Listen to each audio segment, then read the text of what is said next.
안녕하십니까 시청자 여러분. 지난주에 이어서 오늘 이 시간에는 시편 묵상, 오늘 이 시간 시편의 내용은 제3편입니다. 지난주부터 우리가 시작해서 1편부터 150편 전체 시편을 이제 우리가 계속 읽으면서 묵상하면서 그 내용을 더듬어가는 시간을 우리가 마련했습니다. 시편 전체의 내용을 한 글자도 빠짐없이 쭉 읽어가기에는 그 내용이 너무 방대하고 아주 난해하죠. 물론 제가 이 시간 히브리어 성경 원문을 읽어가면서 여러분에게 더 깊은 신학적인 지식을 심어드릴 수도 있습니다. 그런데 그건 모든 것이 여러분에게 다 필요한 것이 아니라 이 시간은 평신도들을 위한 시편 강해이기 때문에 여러분이 삶 속에서 부딪히는 삶의 자리, 여러분의 삶의 상황을 그대로 드러내고 있는 내용들, 특히 여러분이 쉽게 이해하고 접할 수 있는 본문의 내용들을 더 깊이 설명드리는 그러한 시간으로 이 시간 삼았습니다. 그래서 오늘 이 시간에는 시편 3편의 내용을 함께 살펴보기로 하겠습니다.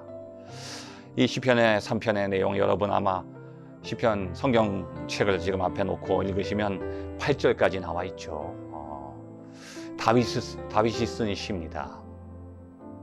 근데 이 시편 3편의 상황은 어떤 상황인가 하면, 다윗이 낳은 자녀들 중에 다윗이 가장 사랑하는 자녀들이 있었어요. 그 중에서도 가장 아꼈던 세 번째 아들이 바로 압살롬이죠. 압살롬. 이 압살롬이라고 하는 이 아들이 어느 날 아버지에게 반역해서 구태타를 일으키죠. 그것도 다윗이 아끼는 신하들이 있어요. 아히도벨이라든지 아마사 같은 다윗의 신하들과 결탁을 해요. 그것도 부족해서 또 이제 사울 왕의 그런 하나의 친척들이죠. 왕가 친척들. 왜냐하면 결국은 다윗이 이제 왕이 되면서 사울은 몰락하기 시작하잖아요. 사울이 정권을 잡았을 때 주도권을 잡았던 사울의 친족들, 거기 있는 뭐 왕족들, 또 신하들, 이런 사람들이 아주 이를 가는 거예요. 다윗에 대해서 숨어 있었던 거죠. 그 세력들과 또 손을 잡게 되니까 일파만파로 엄청나게 세력이 불어나요.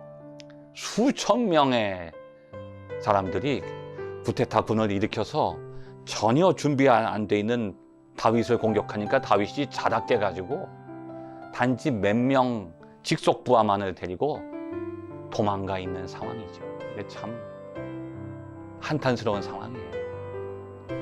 저 멀리 내가 모르는 적들이 쳐들어오는 게 아니라 적이 내 안에서부터 나와요. 내 자식이 나를 대적해요.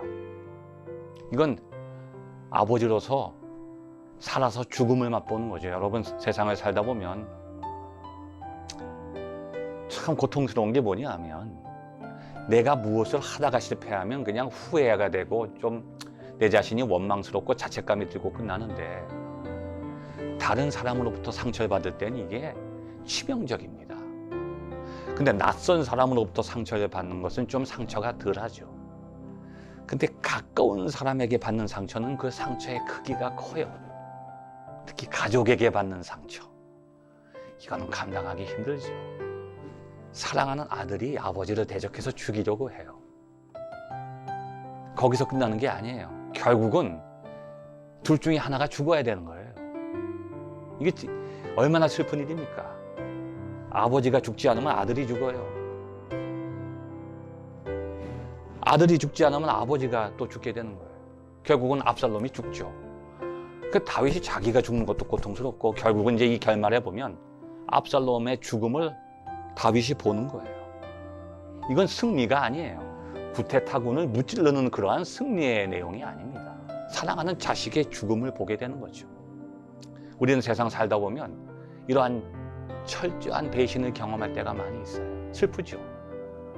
그래서 여러분, 이 시간 이 다윗의 시는 우리의 인생살이 속에서 가장 극심한 고통, 사랑하는 사람으로부터, 믿었던 사람으로부터 배신당하는 그 고통 가운데 있는 우리들을 위로하시는 하나님의 위로의 말씀이죠. 얼마나 이 다윗이 슬프고 원통하고 억울했든지 사무엘하 15장 30절에 보면 사무엘하서 15장 30절에 보면 그런 내용이 있어요. 너무 원통해서 다윗이 눈물을 흘리는 거예요. 고통스러워하는 거죠. 쫓기는 인생을 다시 시작하는 겁니다. 과거에는 사울의 왕에게 계속 쫓겨다니면서 살았어요. 매일 죽음의 위기 속에서. 이제는 이제 왕이 돼서 좀 편하게 쉬려고 하는데 이제 아들에게 쫓기는 인생이 되었던 거죠. 가장 고통스러운 순간이죠. 그런데 다윗은 그 순간 절망하는 것이 아니라 하나님을 향합니다. 이게 드라마틱하죠. 4절에 말씀 보면 내가 나의 목소리로 여호와께 부르짖으니 그의 성산에서 응답하시는도다. 다윗의 위대함은 어디 있느냐? 여러분, 이 시편을 읽어보면 하나님이 가장 사랑하는 사람이 다윗이고요. 다윗이 또 얼마나 하나님을 사랑했는지가 잘 나타나 있어요. 다윗의 위대함은 어디 있느냐? 우리하고 똑같은 인간인데요. 다윗은 위기 때마다 늘 하나님을 향합니다. 이것이 다윗의 삶의 성공의 비결이에요. 우리보다 더 실패했던 사람이에요. 세상에 다윗보다 철저하게 실패했던 사람들이 어디 있습니까? 자기가 충성을 다했던 왕에게 죽임을 당하는 위기 속에 빠지게 되죠. 자신을 억울하게 최선을 다했는데 오히려 거꾸로 안갚음을 받는 거예요. 정말 고통스러운 삶을 살았던 사람인데 처절하게 무너져야 할 사람이 놀라운 승리를 경험하는 인생으로 바뀌는 이유가 무엇이냐? 골리앗 앞에서도 마찬가지죠. 위기가 하나의 구원의 순간으로 바뀌잖아요. 그것은 늘 하나님을 향했어요. 사울에 쫓길 때도 하나님을 향했고 내가 산을 향해서 눈을 들리라. 나의 도움이 어디서 올까? 나의 도움이 천지를 지으신 여호와에게서로다. 사울에게 쫓겨다니면서도 늘 하나님을 향했어요. 오늘 이 본문에도 보면 하나님을 향해서 부르짖고 있어요. 절망 가운데서 하나님을 향하는 거예요. 그때 우리 마음속에 소망이 임합니다. 이 소망이라고 하는 단어는 기가 막힌 단어예요. 엘피스라고 하는데 이건 뭐냐 하면 세상 모든 것이 행복할 때 우리 마음속에 형성되는 게 소망이 아니에요. 소망이라고 하는 것은요, 절망의 한 복판에서 싹이 터요. 근데 싹이 트는데 열매가 나중에 맺혀지는 게 아니라 그 소망의 싹이 트는 순간 그 미래의 열매가 지금 여기서 맺혀져요.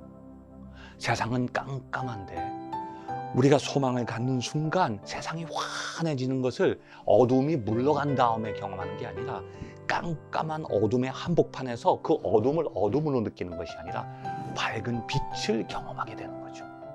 이 놀라운 거예요. 절망의 한복판에서 하나님을 향한 사람의 마음속에 소망이 주어지는 거예요. 하나님의 선물이에요. 그래서 다윗은 그 부르짖을 때 하나님을 바라볼 때 하나님께서 응답하시는 하나님의 응답을 경험하는 거죠. 소망이 형성되는 거예요.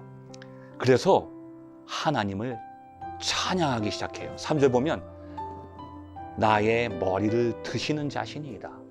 내가 지금 엎드러져 있는데 하나님이 내 머리를 들어주신다. 그리고 4절 보면 응답하시는도다. 하나님이 응답하시는 것을 경험해요. 고난의 한복판에서 응답을 경험해요. 여러분, 하박국 선지자의 유명한 말이 있죠. 외양간에 소가 없을지라도 여호와께 감사하리로다. 그런 고백을 어떻게 할 수 있을까요? 절대로 소가 바글바글 할 때는요, 그런 고백 못합니다, 여러분.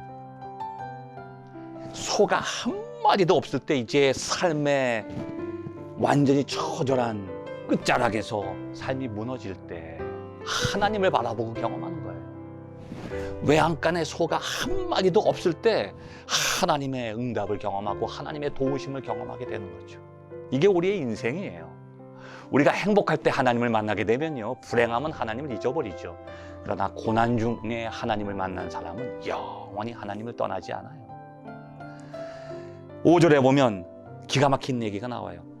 지금 삶의 위기 가운데 내가 누워 자고 깨었으니 여호와께서 나를 붙드심이로다.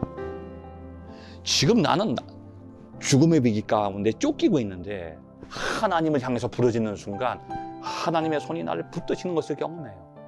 그래서 편안하게 잠을 잘 수 있게 되는 거죠. 이 놀라운 다윗의 경험이 여기 지금 기록되고 있는 겁니다. 그러니까 이제 다윗은 담대해지는 거예요.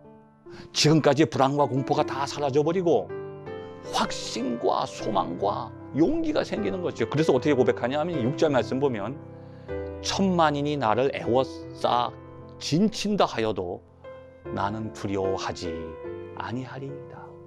두렵지 않다는 거예요. 두려움이 사라지잖아요. 여러분, 그러한 위기 가운데 두려움이 사라지는 것은요, 이게 기적이에요. 환난과 위기 가운데 하나님을 향해서 부르짖는 사람은요, 그것을 극복할 수 있게 된다고 하는 것이죠. 그래서 오늘 본문의 말씀은 고난 속에서 만나는 하나님, 다윗이 만났던 그 하나님이 바로 우리의 삶의 고난 속에서 우리가 만나는 그 하나님이라고 하는 약속의 말씀이죠. 지금 우리의 삶의 한복판에서 우리가 어디로 가도 길이 없는 그런 절박한 상황 속에서 우리가 절망하지 않고 하나님을 향해서 부르짖을 때 우리는 다윗처럼 바로 그 자리에서 절망이 소망으로 바뀌고 하나님의 응답을 경험하고 담대한 용기를 마음속에 품게 되는 그런 놀라운 체험이 경험될 수 있다고 하는 것이죠.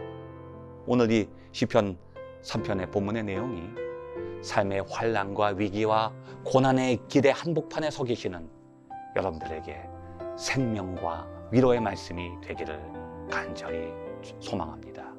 끝까지 경청해 주셔서 감사합니다.